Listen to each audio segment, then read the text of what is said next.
Speaker साहब, कौमों की तारीख में कोई ऐसा दिन, ऐसा लम्हा आ जाता है जिसमें आपकी कौमें फैसला करती हैं कि उसने कहां खड़ा होना है। मैं समझती हूं कि कल रात जो बुज़दिल भारत ने रात के अंधेरे में हमारे मुल्क के पाकिस्तान के ऊपर हमला किया, वो पीपल्स पार्टी के ऊपर हमला नहीं था,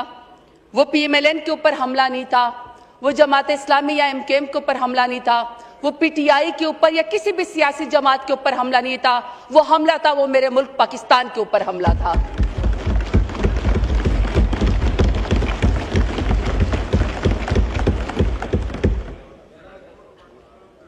और मेरा मुल्क सलामत रहे, मेरे मुल्क का सब्ज हिलाली परचम ऊंचा रहे, मेरा मुल्क सलामत रहे तो सियासत भी होगी, आपस में लड़ाइयां भी होगी, किसी बात पे इत्तफाक भी होगा। अगर यहाँ पे शहबाज शरीफ साहब सुन के जाते, क्योंकि उनको कहीं जाना था, तो मैं उनको ये जवाब देती कि 3 साल से जो पाकिस्तान तहरीक इंसाफ के साथ हो रहा है, आज पाकिस्तान तहरीक इंसाफ दिल बड़ा करके सिर्फ पाकिस्तान की खातिर यहाँ पे आज आई हुई है, क्योंकि यह मुल्क हमारा है।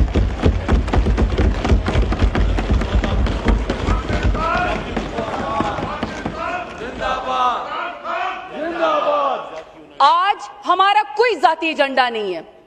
आज हमारी कोई अना नहीं है, आज हम आपसे कोई सवाल नहीं करेंगे, आज हम सिर्फ और सिर्फ पाकिस्तान की बात करेंगे।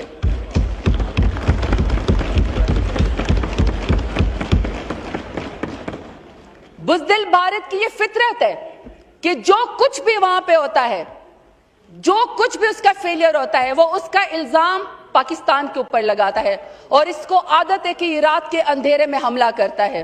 हमारी मसाजिद के ऊपर, हमारी मदारिस के ऊपर, हमारी सिविलियंस के ऊपर,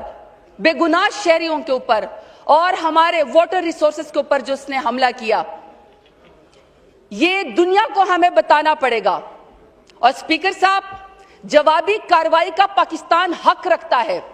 और जो कल एयर डिफेंस में एयर स्ट्राइक पाकिस्तान की तरफ से हुई, हम उसको शाबाशी भी देते हैं और उसके ऊपर हम फख्र भी करते हैं।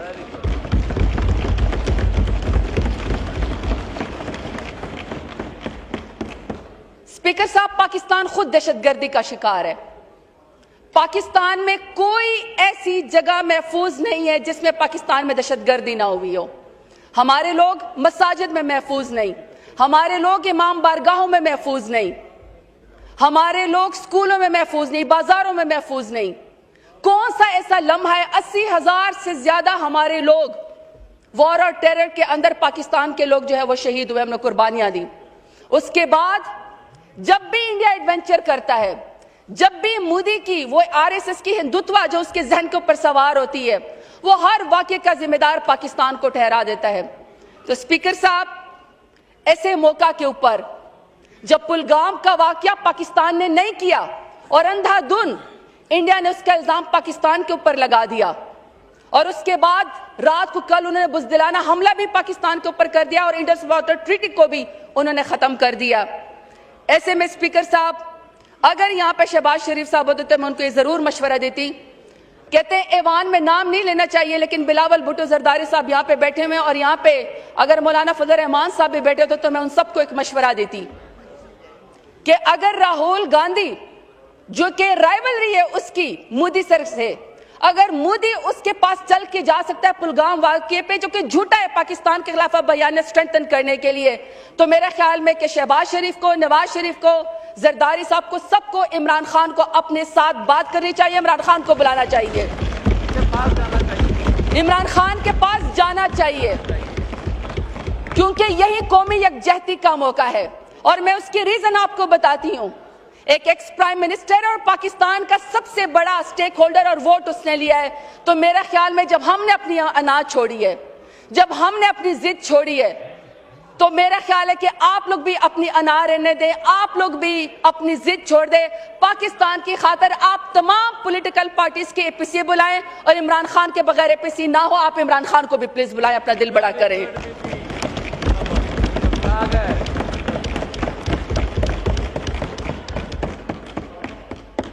दूसरा, स्पीकर साहब, मेरे यहाँ पे 23 अप्रैल 2024 की मेरी तकरीर मौजूद है और मैंने उस वक्त बात की थी, मैंने यहाँ पे कॉलिंग अटेंशन लेकर आई थी और मैंने पाकिस्तान के पानी के ऊपर जो इंडिया कब्जा कर रहा था, मैंने उसके ऊपर बात की थी। उस वक्त मेरी बात को लॉ मिनिस्टर साहब ने डिनाई किया था, लेकिन चूंकि अब इंडिया पाकिस्तान के खिलाफ टेररिज्म कर चुका है, मेरे स्पीकर साहब ख्वाहिश ये है कि बजाय इसके कि हम यहाँ पे बहुत सारी जज्बाती तकरीरें करें, उससे बेहतर है कि कोई लाएअमल दे। और मेरी ख्वाहिश ये भी थी कि वज़ीर आज़म साहब यहाँ पे क्लियर एंड कट मैसेज देते, हमें बताते कि आगे का अगला हमारा लाएअमल क्या है। मैं समझती हूँ कि पहला पॉइंट हमारा इस वक्त ये होना चाहिए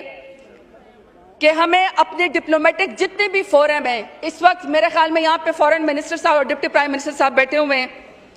हमें वर्ल्ड बैंक को इन्वॉल्व करना चाहिए, क्योंकि इंडस वाटर ट्रीटी का जो है वो जो उस वक्त ये पास हुआ था, उसकी जो गारंटी थी वो वर्ल्ड बैंक ने दी हुई। हमें वर्ल्ड बैंक से जाके बात करनी चाहिए कि आपने ये इंश्योरिटी कराई थी या आपने ये गारंटी दी थी, पाकिस्तान ने अपने हिस्से का पास रखा लेकिन इंडिया ने उसको तोड़ा, तो हमें जो है इसको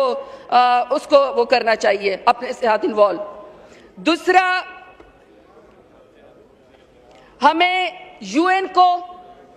आईसीजे में जाना चाहिए और हमें स्पीकर साहब इंडियन इमिग्रेशन पे बात करनी चाहिए। इस वक्त मेरा ख्याल है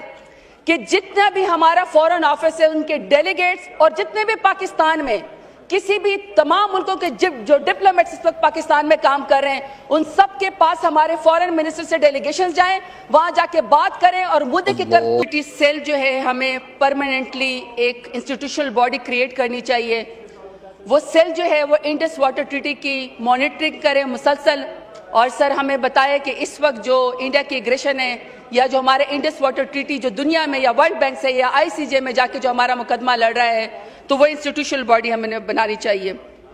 सर मेरा अगला पॉइंट ये है कि हमारे दौरे हुकूमत में नेशनल वाटर पॉलिसी आई थी, हमें उसकी इम्प्लीमेंटेशन को इंश्योर करना चाहिए सूबों के साथ,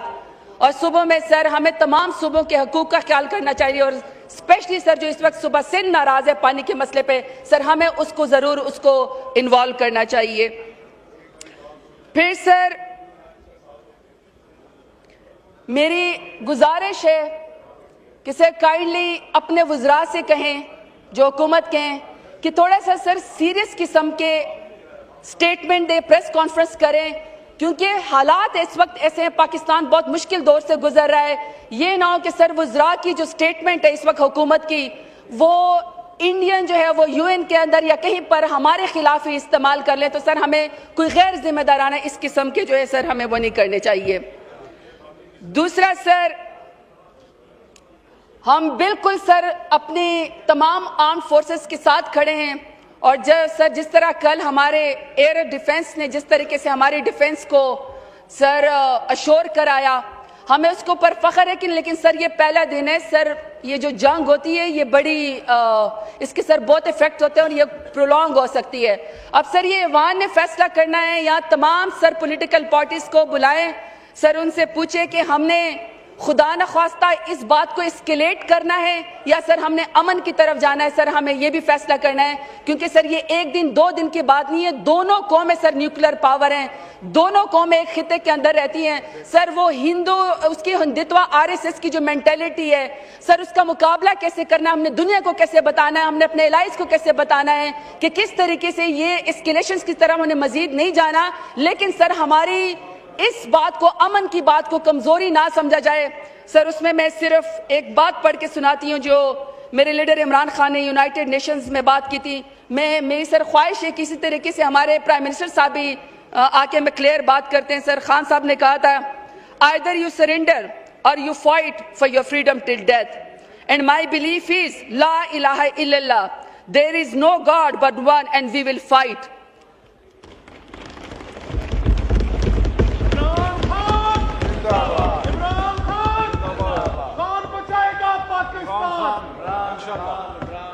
बहुत शुक्रिया स्पीकर साहब। पाकिस्तान जिंदाबाद, पाकिस्तान जिंदाबाद, पाकिस्तान जिंदाबाद, इमरान खान जिंदाबाद। अल्हम्दुलिल्लाह।